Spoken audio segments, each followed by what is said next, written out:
Warriors, welcome to this video. I've wanted to do this video for a couple of weeks now. I've wanted to give you guys the exact knowledge that you need to understand your anxiety better and to see what part of your brain is in fact causing this anxiety and what can we do about it, okay? We've got to have answers. If someone is telling you what to do without telling you how to do it, run, okay? First and foremost, guys, with anxiety, let's understand this, okay? It's not the event that causes anxiety.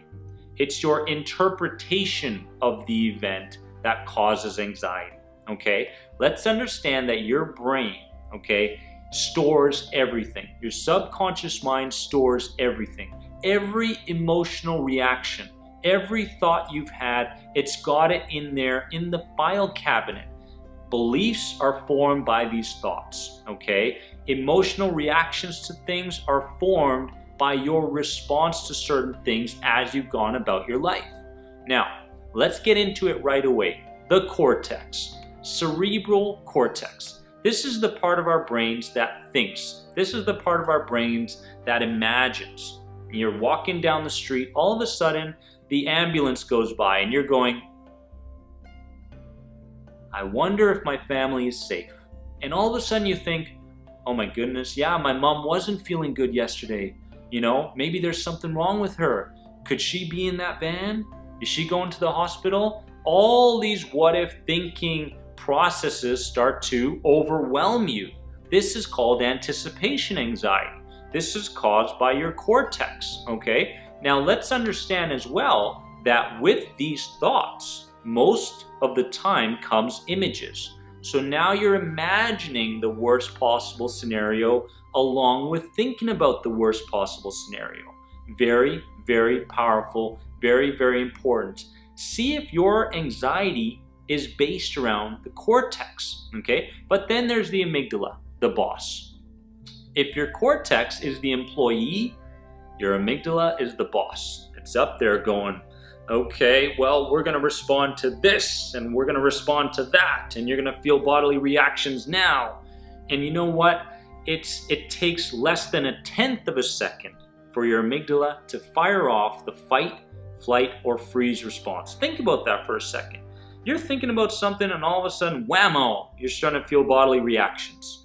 And you're going, where the hell did that come from? Or you're just going about your day and you're having a fantastic day and you see the color yellow. And your mind goes, oh yeah, I remember that color yellow when you had a panic attack 50 years ago. And you're going, why am I feeling anxious all of a sudden? What a confusing journey, okay? It's very confusing when our anxiety is based around the amygdala compared to the cortex. The cortex is where we go, yeah, I know what's causing my anxiety.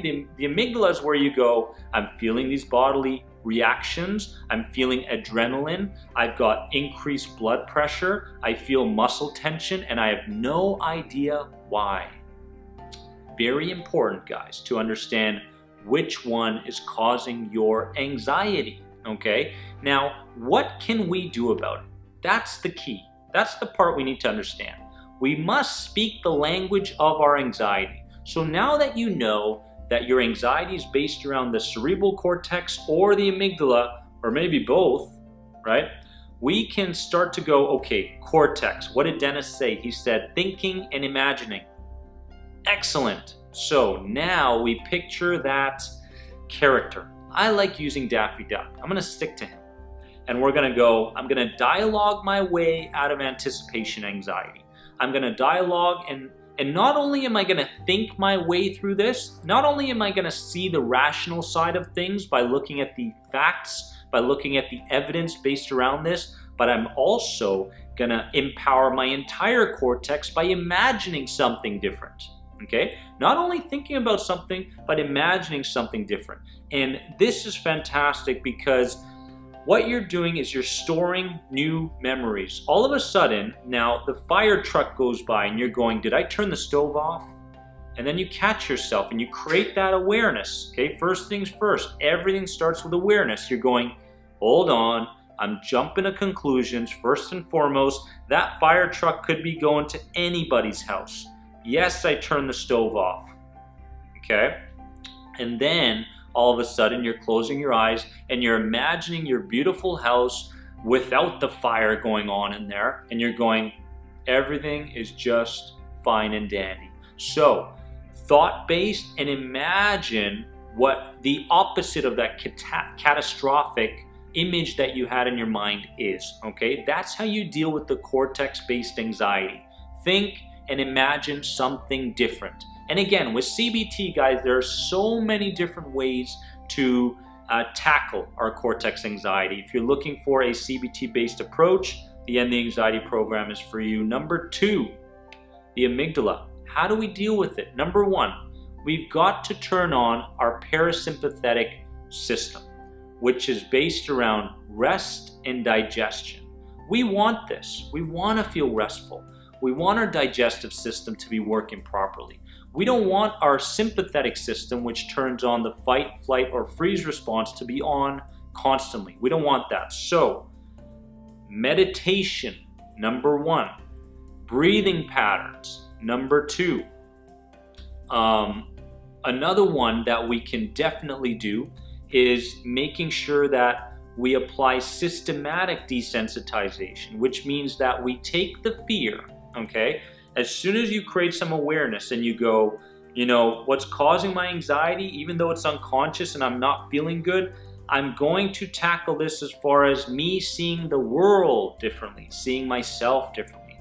So systematic desensitization and retraining your amygdala means now I'm going to reframe the way I see the world. So I would watch a YouTube video. Then I would call my friend and start talking about the rational, the positive side of things. Then I would go for a walk and just notice all the great things out there. So I need to reframe the very thing that I'm scared of, okay? If the dog barking is the very thing that sets off my amygdala and is causing me more anxiety, I've got to put myself in situations where dogs are barking and then change the meaning from there. But remember, your amygdala doesn't recognize whether something is imagined or is in fact happening right now. So to retrain your amygdala, you can in fact start imagining that the dog is barking right beside you. So you're closing your eyes and you're going, I got 12 dogs around me barking, and there I am holding a power pose, right? Whatever it may be, and you're feeling empowered, you're feeling confident, you're feeling amazing as those dogs are barking, and your mind is going to go, oh, interesting. I guess this is the normal reaction to things. It's not a threat to our lives anymore. Fantastic. Change the meaning of what you fear and you change the way you feel. I love you guys so very much. Remember, you are more than anxiety. Comment below. Let me know if your anxiety is more based around cortex or amygdala or both. And I'll see you guys really soon.